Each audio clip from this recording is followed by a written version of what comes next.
नमस्कार दोस्तों, कैसे हैं आप लोग। मेरा नाम सौरभ कुमार है और मैं आप लोग को यहाँ पर केबीसी नैनो किताब से बिहार समझ पा रहा हूँ, जो कि आपका ये थ्योरी बेस्ड किताब है। इस किताब से पढ़ने जा रहे हैं। आज का टॉपिक वह है आपका बिहार में अफगान शासन।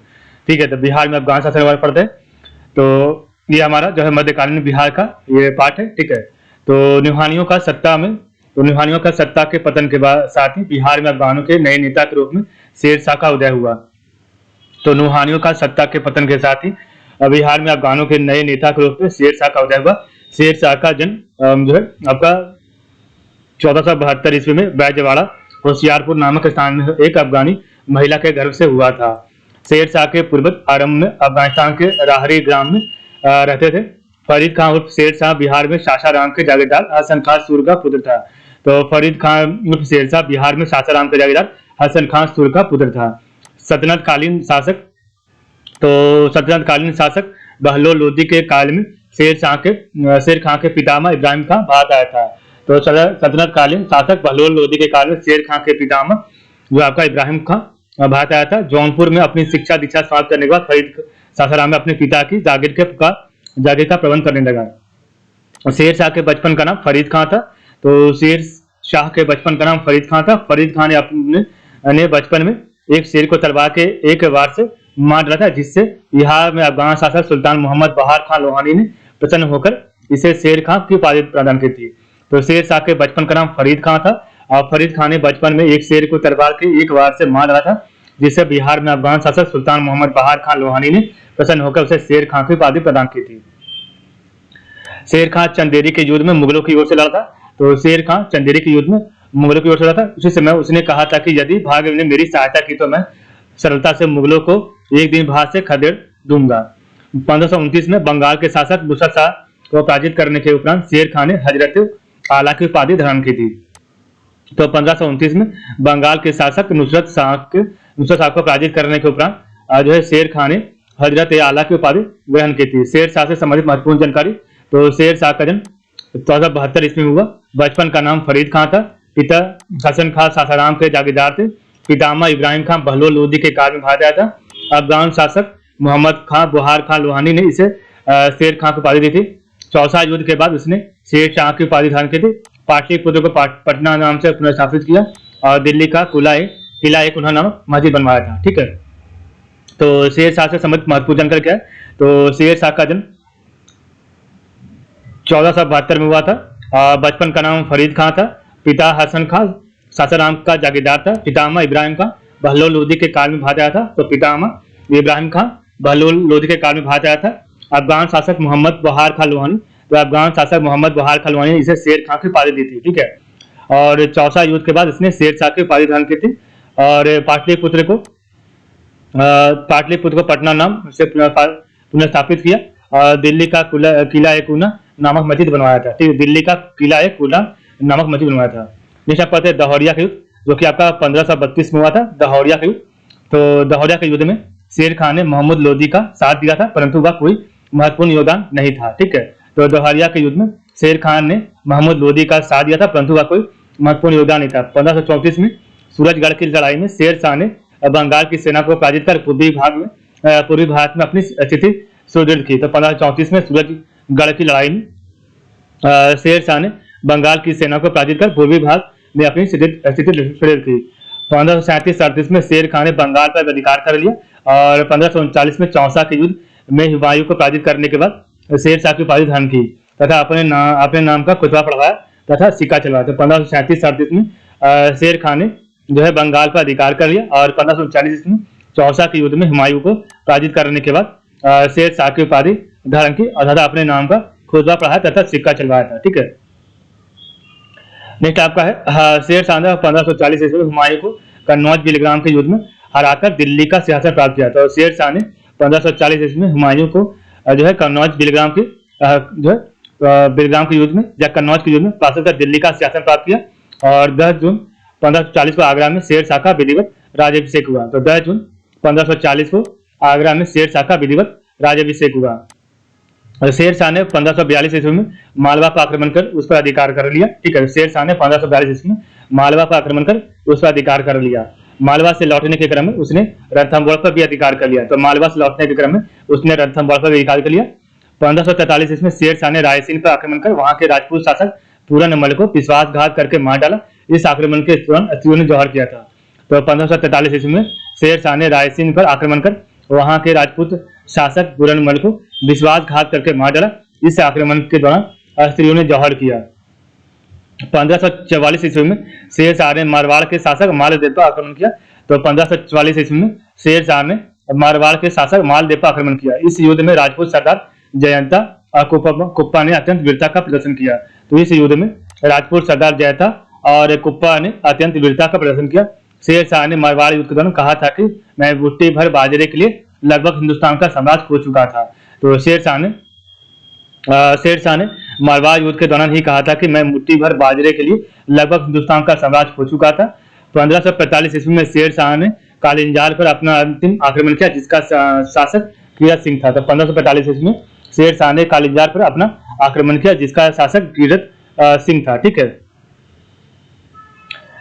इस अभियान के दौरान जब शेर शाह उक्का नामक आग्नेयास्त्र चला रहा था, उसी दौरान इस किले की दीवार से एक गोला लेकर पास रखे बारूद पर गिरा, जिसमें आग लगने के बाद उसकी मृत्यु हो गई। इस अभियान के दौरान जब शेर शाह उक्का नामक आग्नेयास्त्र चला रहा था, उसी दौरान किले की दीवार से एक गोला लगकर जो है पास रखे बारूद पर गिरा, जिसमें आग लगने के कारण उसकी मृत्यु हो गई।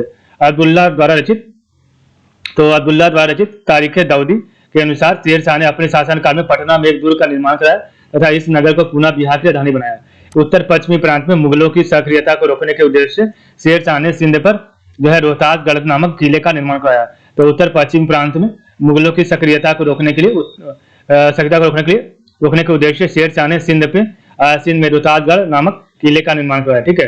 बिहार की राजनीति में विशेष महत्व रखने वाले रोहतास के किले को जीतकर शेर शाह ने उसका निर्माण कराया था। ठीक है।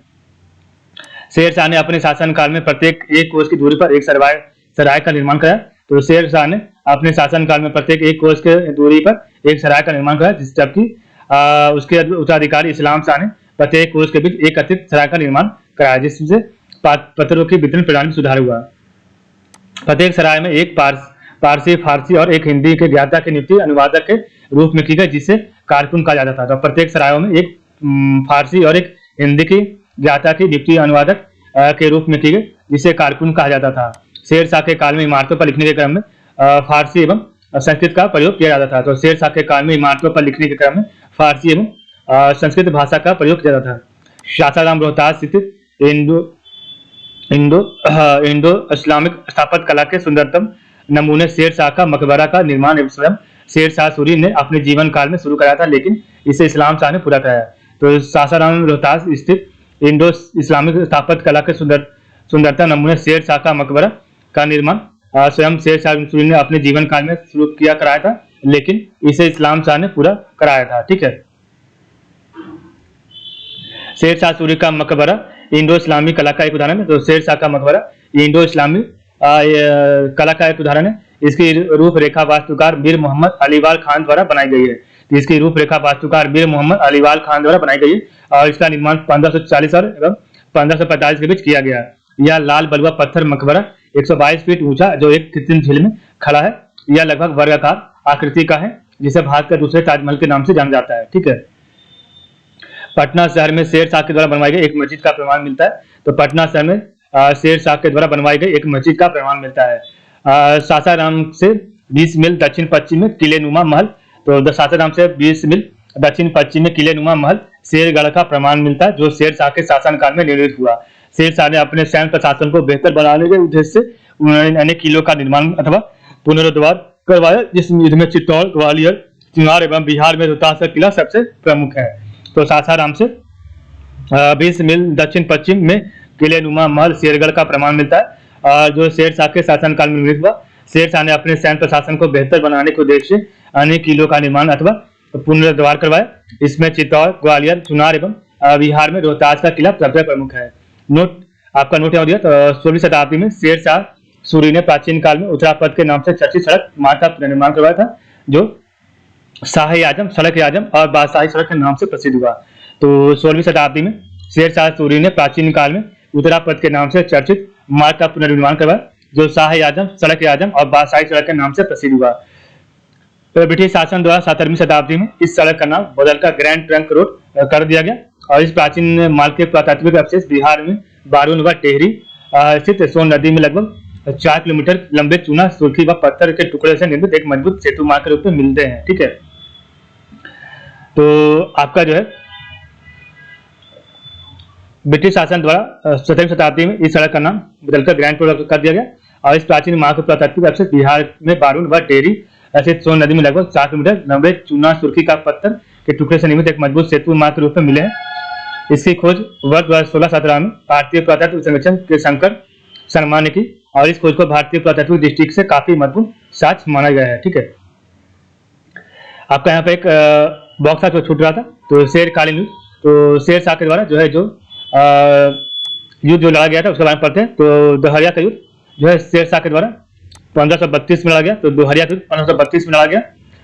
सूरजगढ़ का युद्ध 1534 में, चौसा का युद्ध 1539 में, कन्नौज बिलगाम का युद्ध 1539-40 में, मालवा का युद्ध 1542 में, और रायसीन का युद्ध 1543 में, मारवाड़ का युद्ध 1544 में और कालिंजर का युद्ध 1545 में। तो ये आपका युद्ध जो है शेर शाह के द्वारा युद्ध लड़े गए थे। ठीक है, तो दोहरिया का युद्ध 1532 में, तो दोहरिया 1532 में, सूरजगढ़ 1534 में, चौसा का युद्ध 1540 में, कन्नौज बिलग्राम का युद्ध 1540 में, मालवा का युद्ध 1542 में, रायसीन का युद्ध 1543 में, मारवाड़ का युद्ध 1544 में और आपका जो है कालिंजर का युद्ध 1545 में जो है लड़ाई अभियान जारी रखा। ठीक है, देखिए मालवा 42, रायसीन 43, मारवाड़ 44 और कालिंजर 45। इसी में कालिंजर के युद्ध में इसी की जो है मृत्यु हो गई थी।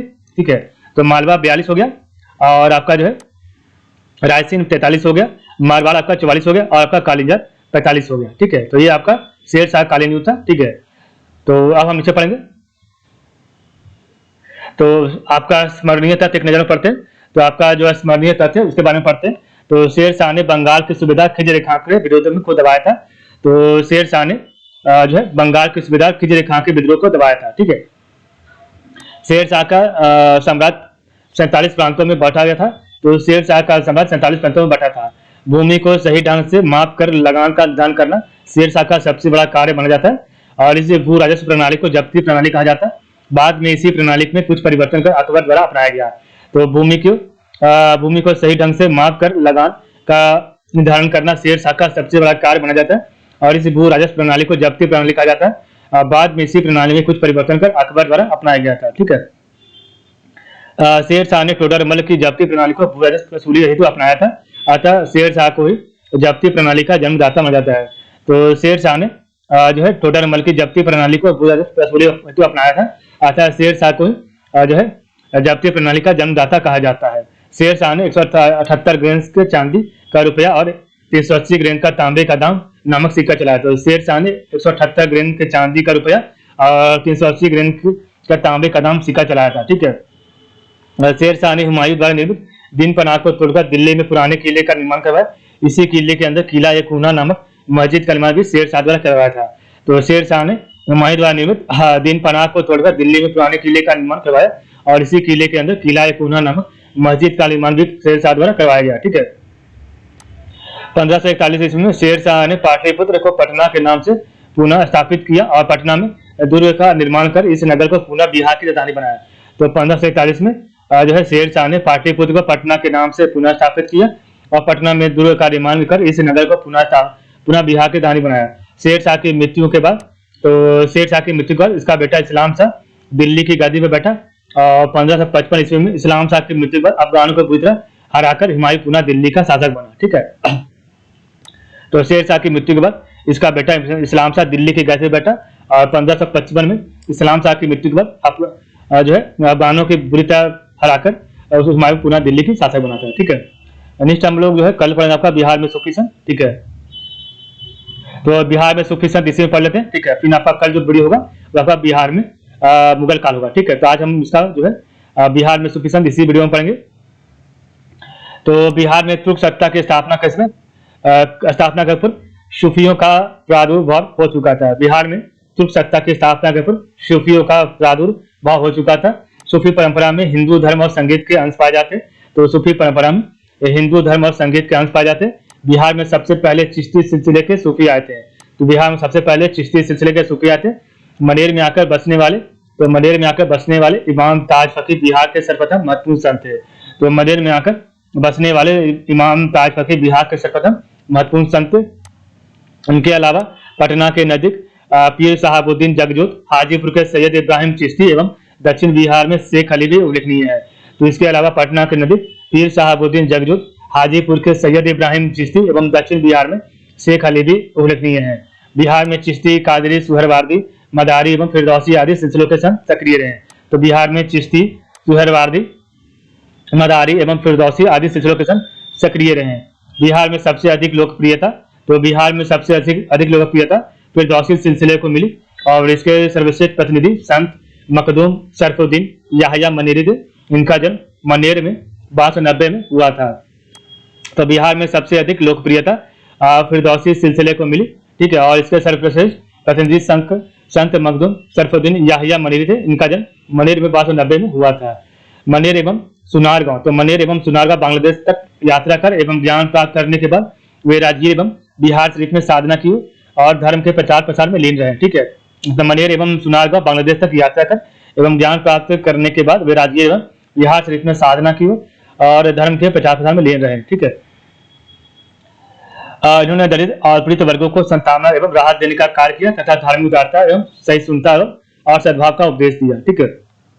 इनके उपदेशों का ज्ञान इनके पत्रों के संकलन मकतूबात सदी तथा इनकी रचना अदाबुल मुरीदीन के द्वारा मिलती है। तो इनके उपदेशों का ज्ञान इनके पत्रों का संकलन मकतूबात सदी तथा इनके रचना आदाबुल मुरीदीन के द्वारा मिलती है, ठीक है। इनका देवभाषण सन 1381 में बिहार शरीफ में हुआ, ठीक है। तो इनका देवभाषण सन 1381 में बिहार शरीफ में हुआ।